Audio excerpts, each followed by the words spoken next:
बड़ा धमाल होने वाला है। ठगी पीड़ित परिवार के लोग दिल्ली में जंतर मंतर पर 31 तारीख को जुटे थे। इसके बाद 7 अगस्त को बड़ा धमाल करने वाले हैं और सरकार से आर पार की लड़ाई करने के मूड में आ गए हैं। बताया जा रहा है कम से कम 3 लाख कंपनियां पैसा लेकर भाग गई हैं और जिसमें 90 करोड़ से लेकर लोग प्रभावित हुए हैं, लेकिन सरकार उनका पैसा रिटर्न नहीं करवा पा रही है। सरकार की मंशा है कि पैसा भी मारा जाए और जनता को भी लुभाने वादे कर दिए जाएं। वही लोगों ने आरोप लगाया है कि सरकार की मंशा ठीक नहीं है, क्योंकि जिस तरीके से देश के छात्रों ने दिल्ली में 20 से 22 दिन धरना प्रदर्शन कर लाठियां खाई, गोले खाए, गोलियां भी कल चली और लेकिन जब सरकार को 25 दिन बाद झुकना पड़ा और जो देश के प्रधानमंत्री ने नरेंद्र मोदी जी हैं, उन्होंने धर्मेंद्र प्रधान का इस्तीफा ले लिया। लेकिन इस्तीफा लेने से क्या वो नीट के पेपर लीक होना बंद हो जाएंगे, इस पर सवाल खड़े होने लगे हैं। वही ठगी पीड़ित परिवारों का आरोप है कि पिछले 10 सालों से यह आंदोलन चल रहा है और 10 साल से आंदोलन में अभी तक किसी का भी पैसा वापस नहीं हुआ है। कई एजेंटों ने आत्महत्या कर ली है और कई एजेंट आज तक लापता है और कोई तो मकान बेचकर चला गया है और पुलिस उनको परेशान करती दिखती नजर आ रही है। वही ठगी पीड़ित ने आरोप लगाया है कि केंद्र सरकार की मंशा में कहीं ना कहीं गोलमाल देखने को मिल रहा है। वादों के वादे करने के बाद भी ये जनता को फायदा नहीं हो रहा है। बताया जा रहा देश के प्रधानमंत्री ने 2019 में लाल किले से खुद कहा था कि हम सभी ठगी पीड़ित का पैसा वापस करेंगे और उन्होंने ये व्हाट्सएप एक्ट 2019 कानून लागू किया। लेकिन जितने भी धनाढ़ लोग थे उन सारी कंपनियों का पैसा सरकार ने तो जब्त कर लिया, लेकिन जनता को देने की नीयत साफ दिखती नजर नहीं आ रही है। आखिर ये कब होगा, इस पर सवाल खड़े उठने लगे हैं। आने वाले लोकसभा विधानसभा चुनाव में जहाँ सरकार को विरोध भी होगा और वही जनता अब सड़क पर उतरने पे बाध्य होगी। ये तो 7 अगस्त का समय बताएगा कि जंतर मंतर दिल्ली में क्या होने वाला है, लेकिन लोग अब सरकार के खिलाफ बगावत पर उतर आए। कैमरामैन रविंद्र के साथ वीरेंद्र अरोड़ा, अलीगढ़। सर, आपका नाम क्या है? सर, मेरा नाम लाल बहादुर कुलशेख है। मैं सब्जेक्ट संगठन की तरफ से जिला अध्यक्ष। अच्छा, आप लंबे समय से आप संघर्ष कर रहे हैं, दिल्ली से लेकर यूपी तक पूरे देश पर प्रदर्शन चल रहा है। आप कह रहे हैं कि जो कंपनियां पैसा लेकर भाग रही है, सरकार उस पैसे को नहीं दिलवा पा रही है। संघर्ष क्या वर्तमान में क्या स्थिति है पैसे देने वाली? वर्तमान में स्थिति अभी ताजे हिसाब किताब से अभी कुछ भी नहीं बन पाता दिखाई दे रहा है, क्योंकि हम 31 जुलाई 2026 में पिछले 4-5 दिन पहले ही हम दिल्ली का प्रोटेस्ट करके आए हैं और वहाँ भी दिल्ली में प्रधानमंत्री, वित्त मंत्री और एक मंत्री और थे, उनको भी बुलाया गया था, लेकिन वो नहीं आए। कमिश्नर ने आकर के हमारा ज्ञापन दिया और आश्वासन दिया कि हम इसको आपके ज्ञापन को प्रधानमंत्री तक पहुँचाएँगे और आपकी मांग को रखेंगे। आपका कुछ संघर्ष है, सड़क से लेकर संसद तक हो चुका है, सांसदों का घेराव हुआ है, विधायकों को घेराव हुआ। हाँ, पूरे देश भर में लोग आंदोलित हैं। बिल्कुल तो सरकार ने उस दौरान आंदोलन दौरान आपके कई चुनाव भी हो चुके हैं, विधानसभाओं के चुनाव हो गए, उपचुनाव हो गए, लोकसभा के चुनाव हो गए, तो सरकार क्यों नहीं पैसा देना चाहती? पैसा सरकार देना नहीं चाह रही। ऐसी सरकार की मंशा हो गई है कि ये सरकार मतलब ये जान गई है कि इस बड टैक्स से अगर हमने भुगतान किया तो आगे चल कर के हमें ही जेल जाना पड़ सकता है, क्योंकि इन नुमाइंदों ने कंपनियों को अपने खड़े होते हुए भी देखा कि कंपनी गड़बड़ कर रही हैं और गड़बड़ करते हुए आगे बढ़ रही हैं और देखा कि LIC बैंकें सभी कमज़ोर पड़ गई हैं, पोस्ट ऑफिस भी कमज़ोर पड़ गया है जमा पूंजी में। इस तरह से अरुण जेटली या और भी अन्य वित्त मंत्री वगैरह जो थे, उन्होंने अपनी योजनाएं बनाई और प्रधानमंत्री जब 14 में देश के प्रधानमंत्री मोदी जी बने तो उनको अपना खाका तैयार करके दिया कि पैसे की ज़रूरत तो थी उस समय, पैसा था नहीं ज़्यादा इतना कि अन्य प्रोटेस्ट किए जाएं या प्रधानमंत्री के द्वारा कार्य कराए जाएं। इसके लिए तो उन्हीं के बताए हुए रास्ते पर, सचिवों के बताए हुए रास्ते पर प्रधानमंत्री मोदी जी ने सन 2017 में कंपनियों को बंद किया, बैन किया 3 लाख कंपनियों को बैन करने के बाद में सन 2017 से और 2019 यानी 21 फरवरी 19 में बड टैक्स को तैयार कर दिया और प्रधानमंत्री के, मुख्यमंत्री, राष्ट्रपति सभी के साइन हो कर के पारित हो गया। और जब उनको पढ़ा गया पूरी तरह से संसद में या अलग अलग जिस तरह से भी पढ़ा गया उसमें देखा गया कि जितने भी लोग इसमें फंसे हुए हैं सबको फांसी हो सकती है, जेल हो सकती है।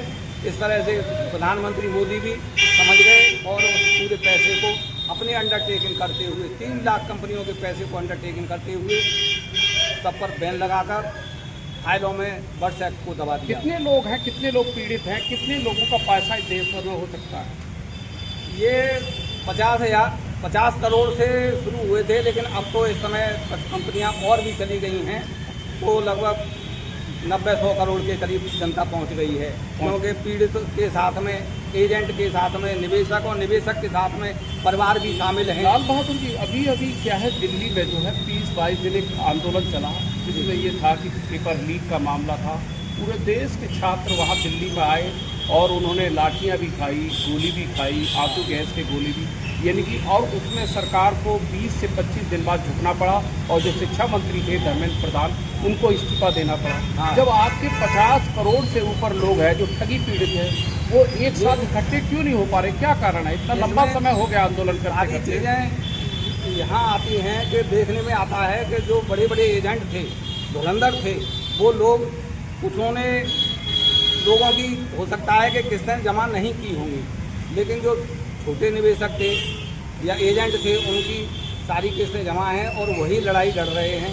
बड़े एजेंट जो धाकड़ हैं, भारतीय जनता पार्टी से मिले हुए हैं, अधिकारियों से मिले हुए हैं, वो बचकर निकल जाते हैं। आगे की क्या प्लानिंग है आपकी आवाम? आगे की प्लानिंग हमारी ये है कि जब तक हमारा भुगतान नहीं होता, जनता का भुगतान बर्ड्स एक्ट 2019 से नहीं होता, तब तक हम लड़ाई लड़ते रहेंगे।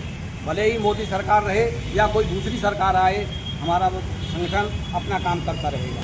ठीक, कुछ भी इस तरीके का मामला है कि सरकार पैसा नहीं दे रही है, बीमा करा आपने, फेस वैल्यू को आपसे पैसा लाए, जनता से आप जुड़े, कंपनियां पैसा लेके भाग गई। लंबे समय से यह आंदोलन चल रहा है देश भर में, तो आंदोलन अब क्या गति लेने वाला है? क्या कैसे निकलेगा ये पैसा? सर, मैं बहुत बड़ी बातें तो नहीं कर पाऊँगी।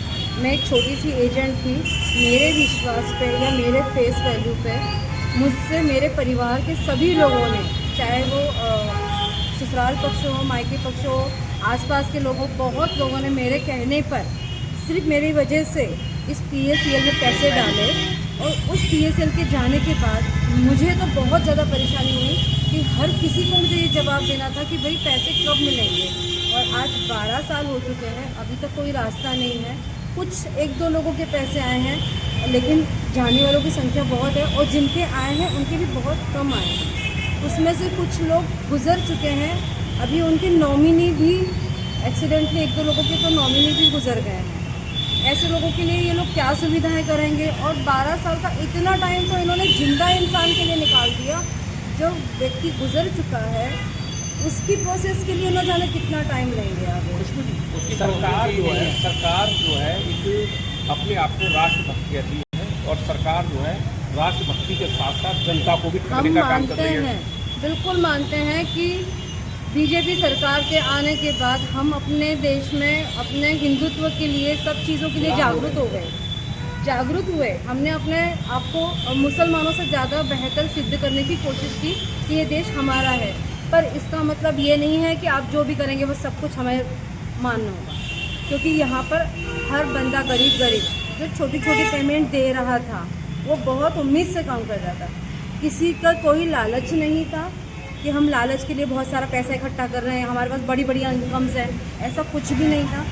एक झाड़ू लगाने वाली महिला वो 500-200 रुपये बचा के अपने 6 साल के लिए पेमेंट जमा कर रही थी, और किसी को पैसा नहीं मिल रहा है। वो लोग कहीं कभी गालियाँ हमें भी दे रहे होंगे कि इन दीदी की वजह से हमारे पैसे यहाँ फंस गए। तो इसके लिए दोषी कौन? सरकार भी दोषी है? हाँ, सरकार भी दोषी है। सरकार ने पैसा लिया है, फ्रीज किया है पूरा PACL को, इवन और भी जो जहाँ निवेश हुआ है वहाँ, क्योंकि मैं PACL से संबंधित हूँ इसलिए मुझे PACL की ज़्यादा जानकारी है। पर सरकार ही दोषी है। सरकार के पास पैसे आने के बाद उन्हें 12 साल लग गए पेमेंट लोगों को देने में। अभी राशन बांटेंगे, अभी फ्री फंड में और लोगों को चीज़ें देंगे, पर हम जैसे मिडिल क्लास लोग जो छोटी छोटी मेहनत की कमाई जो जोड़ रहा है वो लेके बैठ गए 12 साल से। 12 साल की मैं FD कराती तो वो 3 गुना हो जाती आज। देश के प्रधानमंत्री जो है अपने आप को बहुत शरीफ बताते हैं, अपने आप को बहुत बड़ा राष्ट्रभक्त बताते हैं, तमाम सरकार बता रही है। अभी दिल्ली में प्रदर्शन हुआ, 20 से 22 दिन तक धरना प्रदर्शन चला। देश के सबके बच्चे IAS बनना चाहते हैं, PCS बनना चाहते हैं, नीट में जाना चाहते हैं, लेकिन इन सरकार में 112 पेपर लीक हुए इस सरकार में। और ये जो है उन लड़कों को आखिर जो उनके आंदोलन के बाद सरकार को झुकना पड़ा और धर्मेंद्र प्रधान का इस्तीफा दे दिया। तो अब व्हाट्सएप ऐप लागू कर दिया सरकार ने, कंपनियां बंद करी, सरकार ने पैसा ले लिया, लोग ठगी पीड़ित परिवार हैं, तमाम घर छुपा रहे हैं, उन लोगों की मौत हो गई, कुछ लोगों ने सुसाइड कर लिया। उनके लिए फटाफट लेके पेमेंट अब उनके अकाउंट में शिफ्ट करने में कितना टाइम लगता है?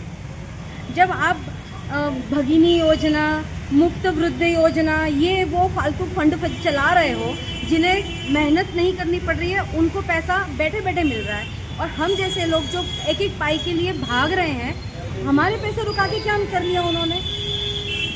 हमारे पैसे भी तो अकाउंट में शिफ्ट हो सकते हैं ना। बड़ा आंदोलन करने जा रहे हैं इसको लेकर? बिल्कुल चल रहा है और 7 अगस्त को फिर से सब जंतर मंतर में इकट्ठे हो रहे हैं। कुछ लोग